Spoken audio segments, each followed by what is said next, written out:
What if the only child of a nation's president was suffering alone on the streets, hungry, homeless, and unloved? All because she had no idea who she truly was. This is Bisola's heartbreaking journey. Abandoned as a baby, adopted into a family that later rejected her, she unknowingly crossed paths with her biological mother, the First Lady, without either of them realizing the truth. How did fate lead them apart, and will they ever find their way back to each other? Settle in and let's uncover the emotional twists of this powerful story. And if you're new here, don't forget to like, share, and subscribe for more emotional and inspiring stories from Zen. Who stole the meat in this pot? Mummy Aduni's voice roared like thunder through the house. Plates rattled. The 5-year-old twins huddled in a corner, eyes wide with fear. Bisola stood silently by the sink, her small hands dripping with soapy water. She hadn't even eaten. I said, who took this meat? The woman bellowed again, pulling off the pot lid. Only 2 pieces remained. I didn't touch it, Bisola whispered. Liar! You ungrateful witch! Mummy Aduni spat. Her hand lashed out, striking Bisola across the face. The slap was hot, sharp, and humiliating. Tears swelled in her eyes, but she didn't cry. Crying only made it worse. After everything we've done for you, picked you out of the gutter, raised you like our own, this is how you pay us back? Bisola wanted to scream the truth. They hadn't taken her in out of love. They did it for appearances, to look good in church. But she stayed quiet. Her stomach growled.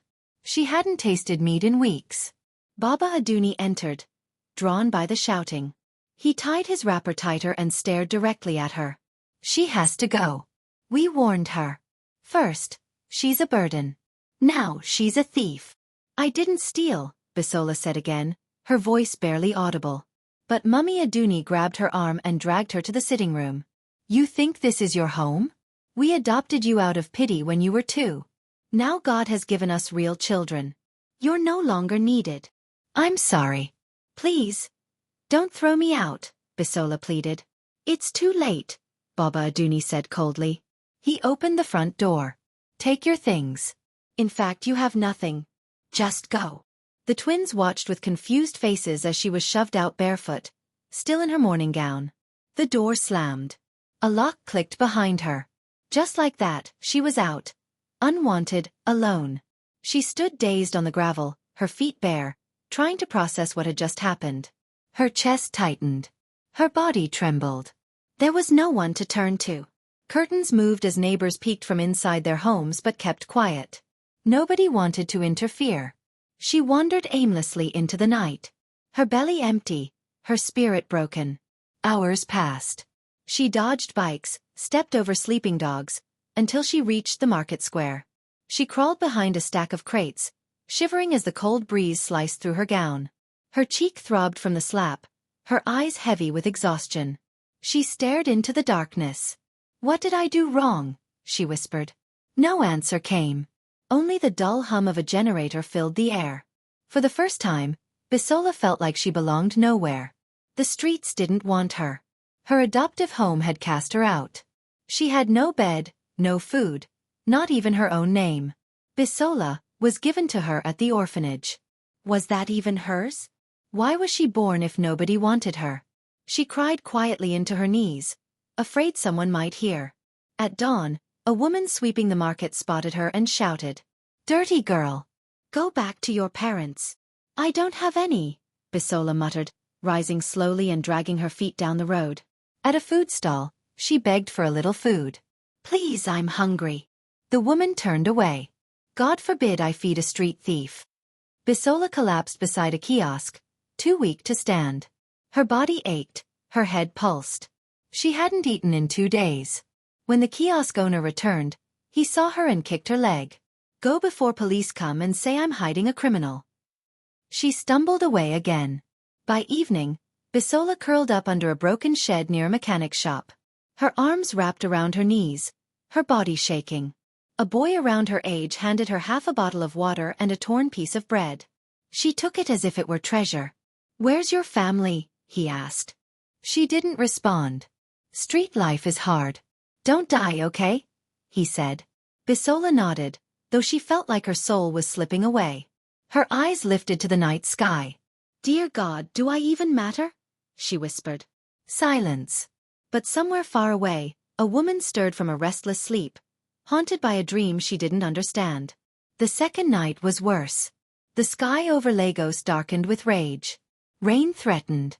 Thunder rolled low. Bisola crouched beneath an old umbrella stand near a broken bridge. The wind pierced through her thin dress. Her body, already drained from hunger, was growing numb. Nearby, a group of boys huddled around a fire built from old tires. Their laughter echoed through the night, their eyes glinting like wild cats.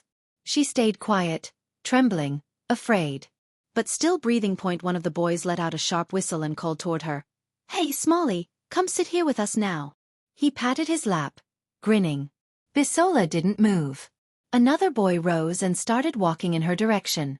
Panic surged through her chest. She grabbed her slippers and ran barefoot into the night, heart pounding against her ribs. She didn't stop until she reached a gutter behind a locked shop. There, she climbed down between two worn plastic containers that reeked of soap and decay. Her breaths came shallow and quick. She was only 13, scared, alone, and invisible. By morning, her lips were cracked, her throat burned, and her stomach felt like it had caved in. She stumbled onto a busy street near a food joint and watched people devour steaming plates of rice and stew. Her eyes watered. Her knees trembled. As a woman got up to take a phone call, Bisola crept toward the table and scooped a spoonful of rice. "Thief!" someone yelled. She froze. The woman returned quickly and slapped her before she could speak. A crowd gathered almost instantly. "Now small Pekin, oh leave her," one man said. "This is how it starts," the woman snapped. "She go grow into armed robber." Someone in the crowd handed her a sachet of water. She clutched it and ran, tears blurring her vision. She collapsed under a mango tree near the road, breathing hard. A small boy sitting nearby pointed. "Auntie, your leg dey bleed." She looked down.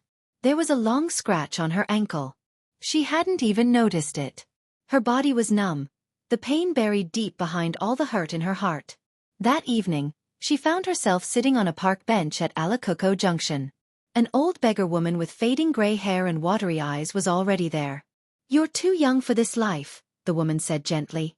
"I was kicked out," Bisola murmured. "You have parents?" "I don't know who they are. The people who adopted me. They threw me out last week." The old woman nodded slowly. "There's something dangerous about being forgotten. After a while, you begin to wonder if even God forgot you." Bisola lowered her head. The woman pulled out a small piece of boiled corn and placed it in her hand. "Eat. You'll need strength." She chewed slowly, tears falling silently with every bite. The next morning, she tried begging at a car park. She approached a woman in an SUV, stretching out her hand. The driver rolled up the tinted glass. "You again?" a kiosk owner yelled. "Didn't I warn you not to beg here?" "I'm just hungry," Bisola pleaded. The man grabbed a stick and charged toward her. She ran again. Her body ached, but she kept going until her lungs screamed. She ended up in a market and collapsed beside a bucket of oranges. The seller hissed and dragged her goods away. Bisola curled up beside a cement block, trying to sleep on the hard ground. That night she dreamed. A woman in a blue wrapper stood near a flowing river, crying over and over, "Where is my daughter?" Bisola tried to speak, but her voice wouldn't come. She reached out. The woman turned, and for a heartbeat, her face looked exactly like Bisola's. She woke with a gasp, heart racing. Who was that woman? Could it have been her mother? She'd never seen her, never even imagined her face. But something deep inside told her that dream meant something. By morning, she had made up her mind. "I'll go back to where everything started," she whispered. The name returned to her, uninvited but familiar. All Love Orphanage. Mummy Aduni used to brag about it when speaking of her charity work. "We got her from All Love Orphanage. We're not like others," she always said. Maybe, just maybe, they would let her stay, even for one night. With what little strength she had left, Bisola began walking toward Agay. She didn't know the way but asked for help at each bus stop.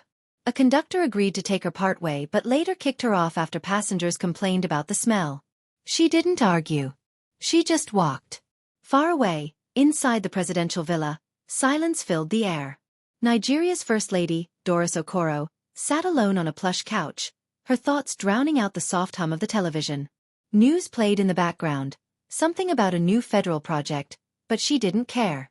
Her silk robe hung loosely on her frail frame. Her eyes were dull, her glow long gone. In her hand was yet another medical report. Another test. Another, everything is normal. Normal. Except her womb had stayed empty for 10 years. No explanations. No results. Just emptiness. She dropped the paper and buried her face in her hands. A knock interrupted her thoughts. "Come in," she muttered. Angela, her loyal assistant, stepped in. Her face was full of concern. "Ma, you haven't eaten anything all day." "I'm fine," Doris said flatly. "You said that yesterday, and the day before." Angela walked closer. "This isn't you." Doris looked up, her eyes rimmed with red. "Do you know how it feels to be told, again and again, nothing is wrong? No answers. Just silence." "Sir has been asking about you," Angela said softly. "He's worried." Doris gave a tired smile. "The president has an entire nation to lead. He doesn't need to carry a broken wife along with everything else." "That's not true," Angela whispered. "You are his heart." Later that night, Doris stood in front of her bathroom mirror. She lifted her blouse and placed her palm on her stomach. "Why won't you carry life?" she whispered. She remembered decorating nurseries that were never used. Baby clothes bought and later donated. The quiet nights spent pretending strength while silently breaking inside. She had tried everything. IVF, prayers, fasting, consultations across continents. Nothing worked. Nothing changed. Tears streamed down her cheeks. 2 weeks later, she sat quietly in the office of Prophet Isaiah. She had avoided prophets for years. But this one, they said he saw beyond the surface. He poured oil into a small brass bowl and stared into it, as though searching another world. "You've carried guilt for more than 20 years, he said calmly. Doris stiffened. "Guilt for what?"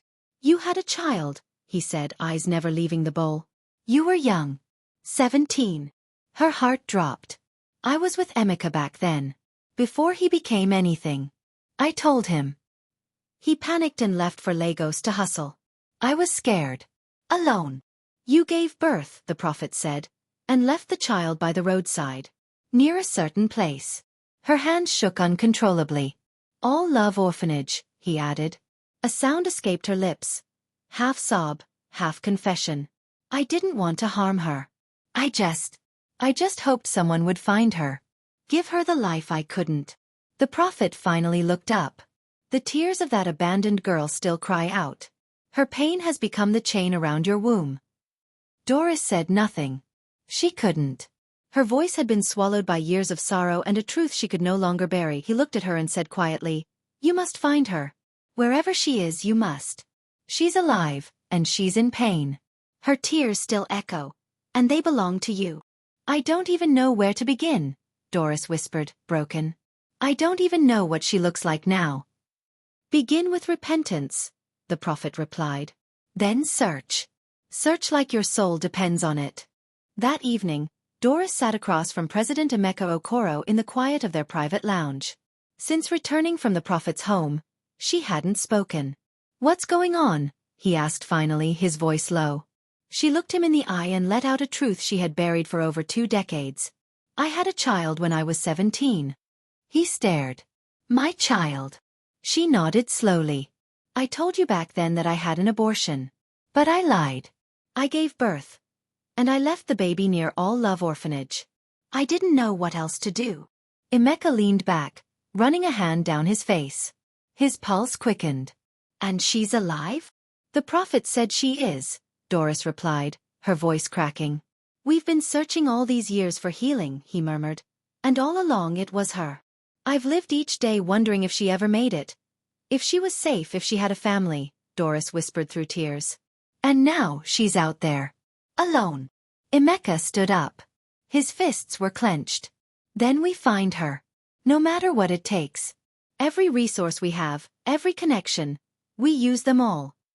Doris wiped her face with trembling fingers. "But what if she hates me?" "Then we'll ask for forgiveness, and earn it," he said. The next morning, a public statement went out from the First Lady's office. It was brief, but powerful. 22 years ago, I left a newborn baby girl near All Love Orphanage in Lagos. I am searching for her. If you know anyone with this story, please contact us. A reward of $1 million will be given for verified information. The country erupted. The media went wild. From social media threads to radio talk shows, the nation buzzed with speculation. Some mocked her confession, others wept, but most saw a chance, an opportunity that could change their lives. In a broken kiosk on the outskirts of Lagos, Bisola sat curled against a metal pole, holding a half-eaten bread crust. The rain trickled through holes in the roof, soaking her tattered dress. She shivered, unaware that the most powerful woman in Nigeria was searching, desperately, for her. The next day, Nigeria woke to a storm of chaos. $1 million. That was all it took. Thousands of phone calls poured in. Claims, rumors, guesses. A woman in Kaduna said her niece had a birthmark on her left shoulder. An old man from Ibadan sent a photograph of a child taken in 2006. A retired staff member from All Love Orphanage mentioned a girl with quiet eyes who never cried. Inside the presidential villa, phones rang endlessly. Doris's assistant, Angela, sifted through submissions, voice hoarse from repeating the same questions. Madam, someone in Enugu says their cousin was adopted from Lagos. Another woman in Jos says she has a daughter with no known parents, same age, same timeline. Doris asked only one thing. Any contact from All Love Orphanage? Angela shook her head, frustrated. Nothing direct. Doris turned her eyes to the large map pinned to the wall. Lagos to Abuja. She traced the red line with her finger. We're close, she murmured. But why does it still feel so far? Meanwhile, in a high-security briefing room beneath the villa, President Emeka listened as national security provided updates. Over 7,000 leads in under 48 hours, the DSS director said. Almost all are false or motivated by the reward. And the few that seem credible? We're still verifying. Records from 22 years ago are incomplete. Some were lost in a fire. It's like searching for a face in fog. A tense silence followed. Emeka stood up slowly. Then clear the fog. Burn the haystack if you have to, but find the needle.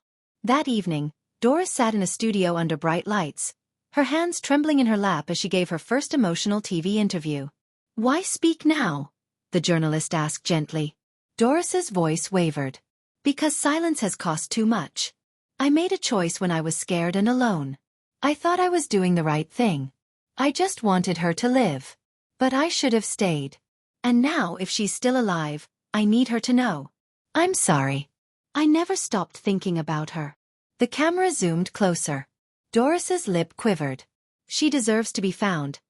Even if it's just so I can say, I'm sorry I left you.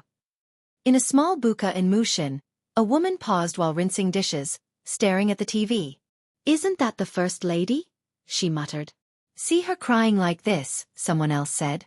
But a young girl in the corner, barefoot, thin, with dust on her skin, watched quietly, spooning leftover jollof into her mouth. Bisola. She didn't know who the woman on TV was.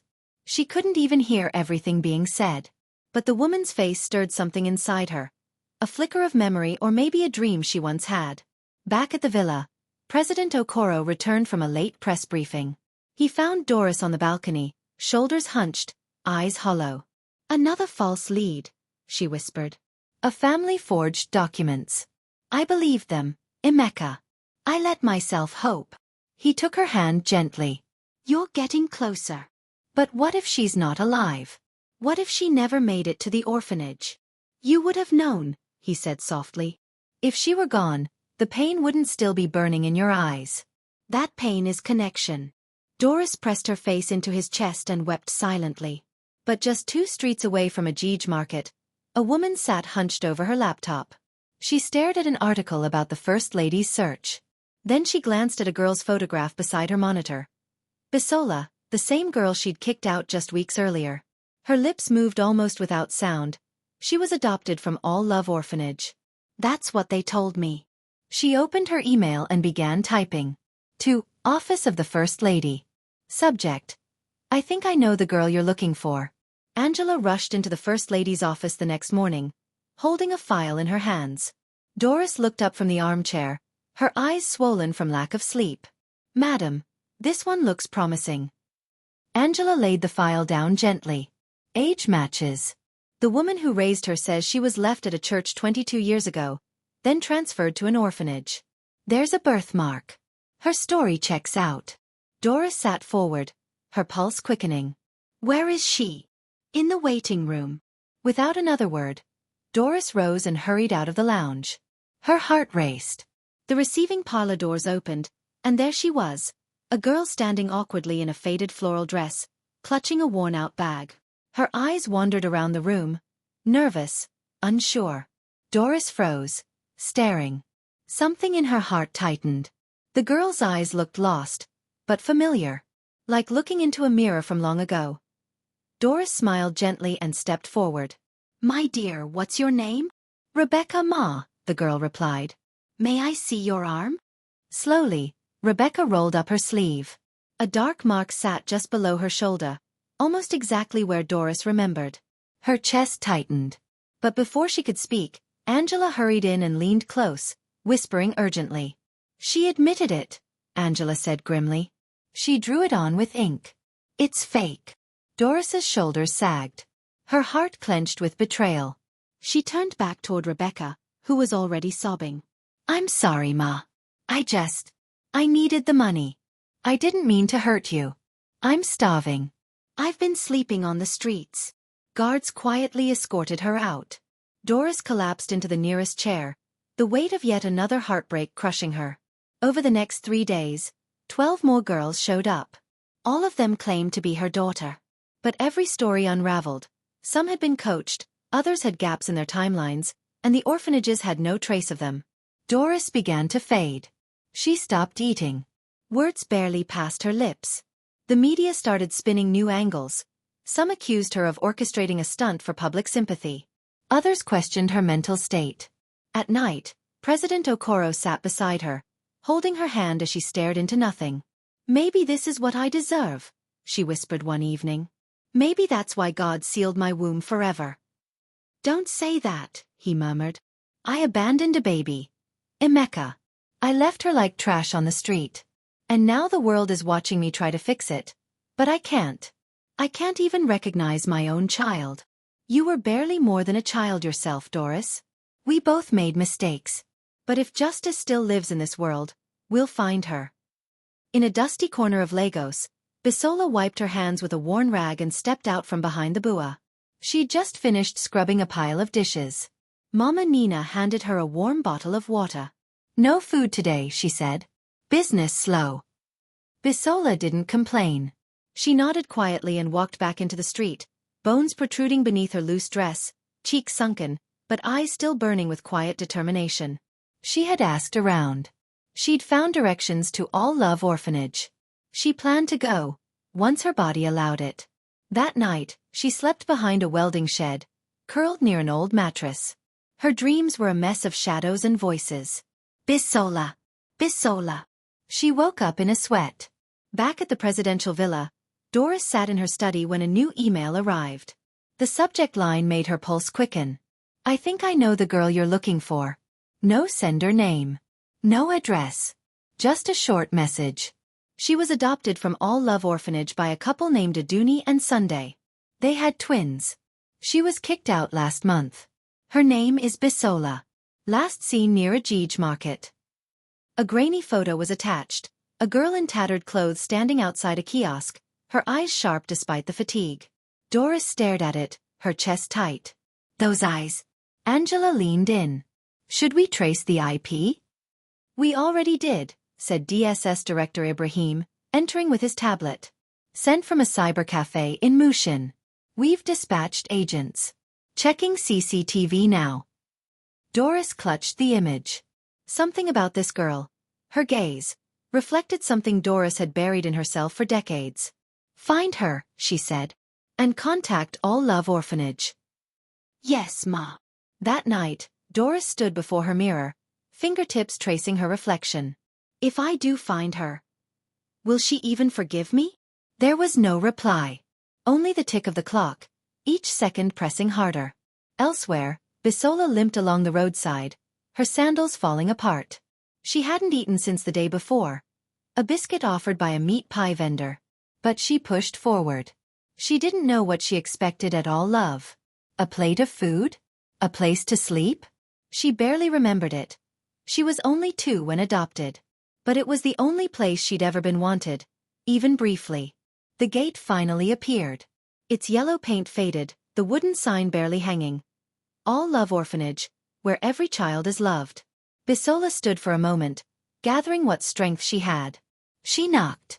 Nothing. She knocked again. Louder. A small square window creaked open. A middle-aged matron, wrapped in green cloth, peered out with hard eyes. Yes. Please, Ma. I used to stay here. I was adopted when I was 2. I have nowhere else to go. The woman scanned her up and down. How old are you? 13. We don't take teenagers. Government rules. Only children under 10. Please. I've been sleeping outside. I haven't eaten. I'll clean, I'll wash, anything. The woman's face stayed cold. You think you're the only one suffering? We're full. No space. Go back to wherever you came from. I don't have anyone. The window slammed shut. Bisola knocked again. Harder, more desperate. Please. Please, Ma, I'll do anything. Leave before I call the police. Bisola dropped to her knees, burying her face into the dirt. Her body trembled as silent sobs shook her. On the other side of the city, the presidential convoy was being readied. Angela entered the First Lady's chamber, breath tight with urgency. Ma, we traced yesterday's tip. The name is Bisola. She was adopted from All Love. DSS confirmed it. Doris's heart leapt. Where is she now? We're unsure. But a woman from the same compound said the girl was thrown out for allegedly stealing meat. She's been homeless since. In the orphanage? Any confirmation? They found her name, barely legible, on the old register. Age matches. Adoption record matches. Doris stood up. Prepare the convoy. I'm going there today. At that moment, Bisola still sat at the gate, too weak to stand. Her skin burned under the sun, but inside she felt cold. Children peeked at her through the bars, whispering. She's crying. She said she lived here. No one opened the gate. Bisola pushed herself up with one arm, leaning on the wall. Her vision blurred. Her stomach groaned. Then, sirens. Black SUVs rolled down the road, sleek and quiet. Children and staff rushed out. It's the First Lady, a nanny gasped. Everyone line up. The compound exploded into hurried movement. Children were dressed. Scarves adjusted. Banners unrolled. But one girl stayed at the gate. Bisola. Forgotten. Too dirty to matter. The SUVs stopped. The lead vehicle opened. Doris Okoro stepped out, dressed in white lace, flanked by aides and cameras. She smiled and waved, until her eyes found the girl at the gate. She froze. Her breath caught. Who is that? She asked her guard. No idea, Ma. Probably just another street child. But Doris moved forward. She walked past the cameras, past the lined-up staff, past the well-dressed children. She knelt. Hello, sweetheart. What's your name? The girl looked up, trembling. Bisola. Doris blinked. Her throat tightened. Where are your parents? I don't have any. Where do you live? Nowhere. The street.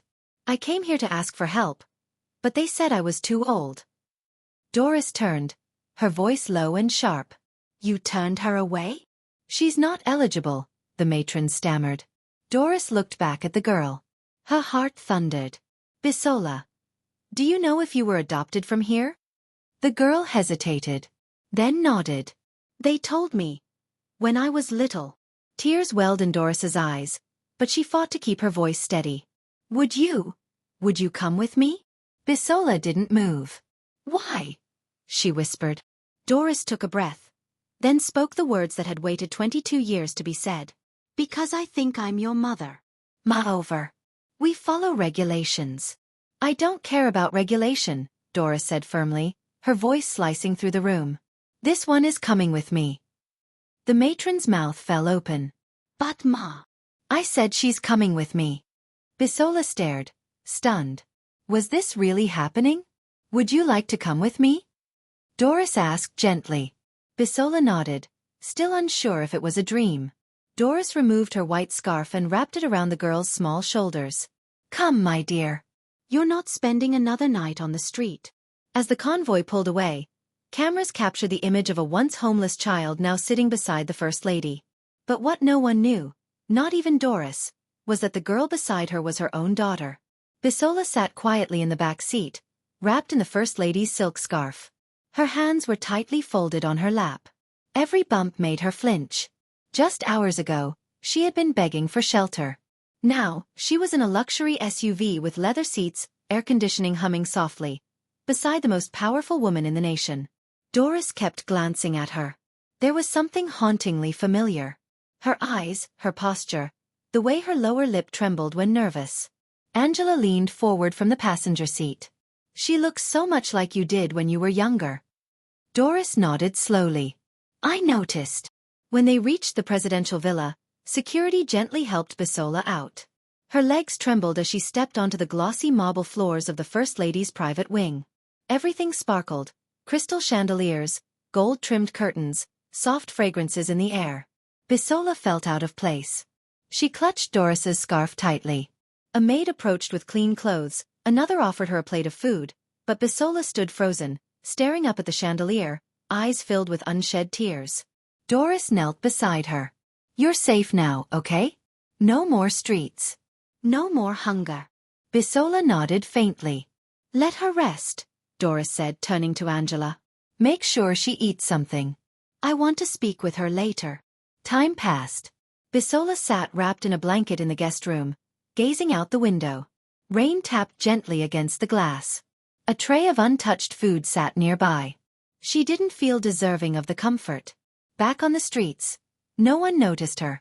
Now, it felt like every corner had watching eyes. In the next room, Doris and President Okoro sat with the DSS director, Ibrahim. He placed a file on the table. So, she was adopted by the Adonis? President Okoro asked. Yes, sir, Ibrahim replied. We confirmed with the orphanage. A female infant named Bisola was taken in by Mr. and Mrs. Sunday Adoni from All Love Orphanage 13 years ago. No surname? Doris asked, barely breathing. Just Bisola. That's all the record shows. Angela entered, holding another folder. Sir, Ma, one of the old nurses from the orphanage remembers something. She said the baby had no note, just a handmade bracelet with the word hope beaded on it. Doris froze. The word caught in her chest. Hope, she whispered, as if the name carried her entire past. I named her that in my heart, Doris said softly, eyes glistening. I was too afraid to leave a note, but I whispered it to her over and over. You are my hope. She placed a hand on her chest. What if? Mecca stood and paced. We can't jump to conclusions.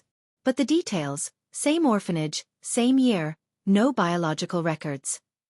He turned the laptop to display a photo taken when Bisola arrived. Look at her eyes. Doris leaned in. They're mine. They look like mine when I was young. That evening, Doris entered Bisola's room with a soft smile. The girl sat up quickly, adjusting the blanket nervously.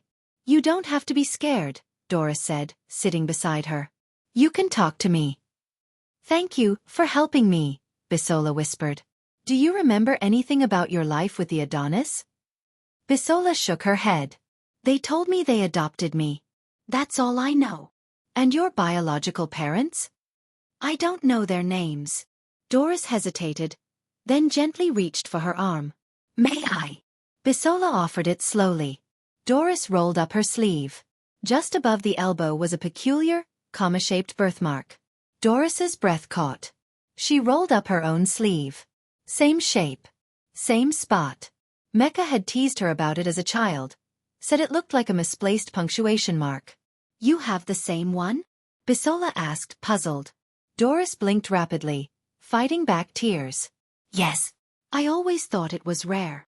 Bisola stared at her arm. Something stirred, faint and deep. Do you know what your name was before Bisola? Doris asked softly. I don't. That's what the orphanage called me. Do you remember being left there? Bisola's eyes lowered. Sometimes, I dream about a woman crying. She keeps saying she's sorry. But I never see her face. Doris's throat tightened. Words failed her. She rose and left the room slowly, her steps heavy with realization. That night, Doris couldn't sleep. She paced her bedroom, heart pounding. She's the one, Doris whispered to Emeka. I feel it. I know, he replied gently. But we still need confirmation. She nodded in silence. Tomorrow morning, Emeka said. We run the test. Down the hallway, Bisola lay awake, staring at the ceiling. Her fingers brushed the birthmark on her arm. A strange flutter filled her chest. Something was coming. She didn't understand it, but her heart felt like it might burst. Inside the quiet presidential clinic, Bisola sat on the examination table. Her legs dangled as the nurse gently swabbed the inside of her cheek, sealing the sample in a small container. She watched it all quietly, confused but too nervous to ask questions. Something had changed ever since the First Lady saw her. Everyone treated her like something precious, as if she might break. Behind the glass, Doris stood frozen, hands clasped tightly as the nurse took her own DNA sample. Her thoughts raced. What if she was wrong again? What if her heart had misled her? Still, deep down, a voice whispered, "This is her. This is the daughter you lost." 2 hours passed. Bisola now sat alone in a private lounge, a cup of hot chocolate warming her hands. She looked around, overwhelmed by the beauty of the place, the polished floors, elegant curtains, and art-lined walls. She still didn't understand why she was here. Why the First Lady cared so much. Why she looked at her the way she did. A part of her wanted to believe in it. But she was afraid it might all vanish. Meanwhile, in the private study, President Emeka Okoro held the DNA result envelope. Doris stood beside him, breath caught in her chest. Angela and DSS Director Ibrahim waited silently.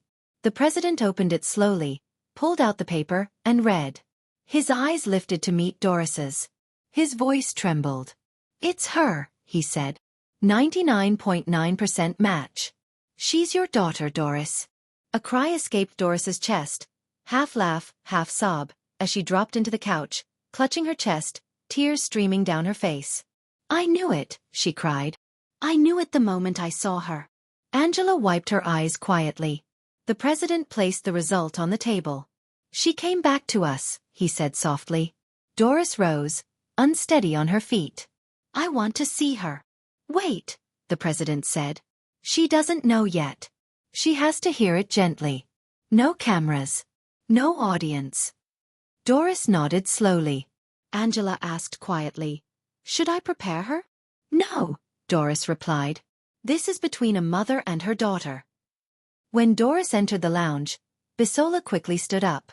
Please sit, Doris said, reaching for her hands and guiding her gently back to the couch. Bisola's eyes searched her face, confused and afraid. There's something I need to tell you, Doris began, voice trembling slightly. Something important. Bisola nodded. Years ago, I had a baby girl. I was just 17.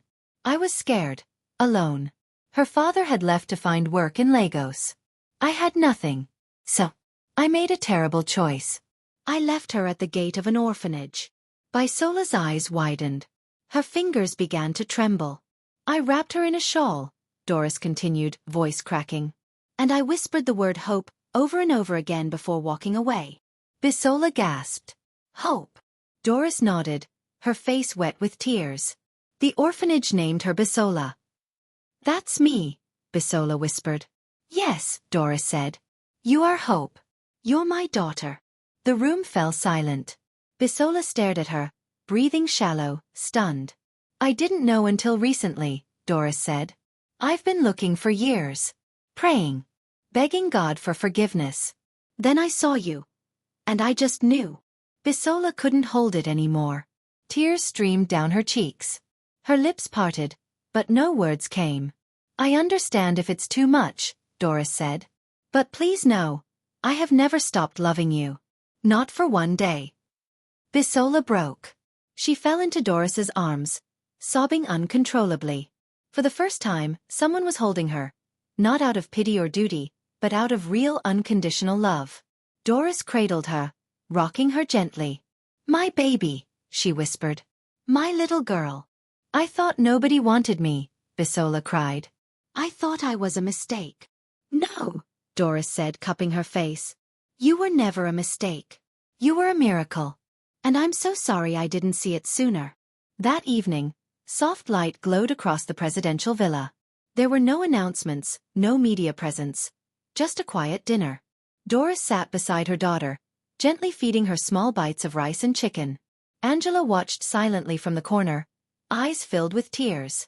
The president raised his glass of sparkling apple juice. "To family. To healing. To hope, our miracle."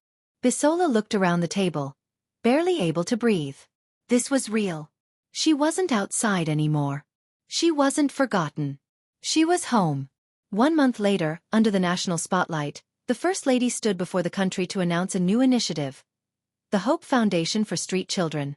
Beside her stood a young girl in a sky-blue dress, nervously holding her mother's hand. "This," Doris said proudly, "is my daughter Bisola. She is the reason I founded this initiative. A living reminder that no child is ever too far gone to be found." Applause thundered. From the streets of Lagos to the arms of the mother who once let her go, Bisola had returned, not only as a daughter but as a symbol of restoration, forgiveness, and love that never gave up. The story reminds us that no one is too lost to be found, and healing begins when we face the truth. Love, grace, and courage can transform rejection into reunion, and pain into purpose. If this story moved you, please share your thoughts in the comments. We'd love to hear from you. And don't forget, another powerful story is coming soon. Subscribe and turn on your notifications, so you don't miss it. Like, share, and help us spread this message of hope. Thank you and God bless you.